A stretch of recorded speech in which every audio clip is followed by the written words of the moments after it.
به یک سوال مراجعت کردنیم. اگر در یگان کوچه جوانی را میبینیم که دست دختر در دستش است، چی کار کنیم؟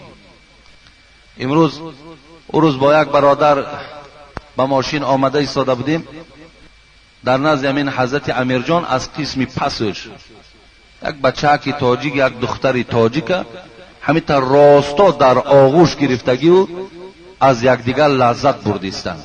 راستا در پیش حضرت امیرجان، در همون جایی که اطرافش دا یک 100 تا آدم علا که به دولت چیدگی از پول جمع کردیستند، یک کس همونا را نمیبینه. خیلی بدبختی هست، خیلی بدبختی هست. امروز اگر جوانای از شما در کوچه میبینین که یک دختر در دست، مثال گوییم دستش در دست یک بچه است، اگر تو را خدا غیرت داده باشد، همون جوان مثال میتونی که پند موعظه کنی. چگونه که حضرت عمر رضی الله عنه خدا رحمتش کنه، تکو غیرت او را اگر امروز در این جهان ما تقسیم کنند، شاید به همه مردها غیرت او رسد. قدر غیرتی بلند داشتند که در شهر اگر مرد همراه زن یک جا می دیدند، دستی به دست نه، فقط پهلو به پهلو نشستگی یا یک ذره قدم زنان با دره می زدن، یکدیگر را جدا می کردند. میگفتند در کوچه تو زنی اگرچه قانونی او هم که باشی، تو حقوق نداری که در کوچه دست و در دست شوهرت باشد. این ده حقوق نداری، زیرا که این عمل تو با جوانها تأثیر دارد.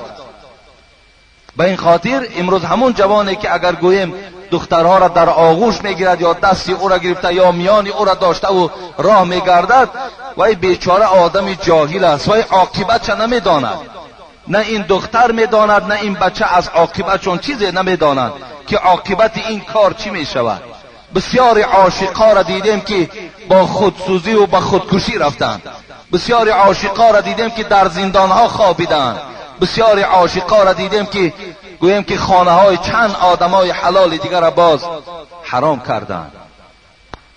از این خاطر جوان عزیز میتونی که تو را نصیحت کنی، میتونی که وای فریاد زنی، گویی برادر عزیز همین کوچه ای که ما و شما حرکت داریم و همین نام اسلامی که در تو هست، این زیبنده نیست که تو دست این دختری بیگانه را تو در دست، اگرچه زنت باشد حتی دست زن تا داشتن این جوان مردی را نشان نمیدهد.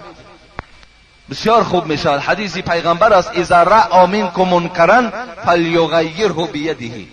هر وقتای شما یک منکرات میبینین، یک کاری نادرست با چشم دیدین، با دست هاتون تغییر دهید.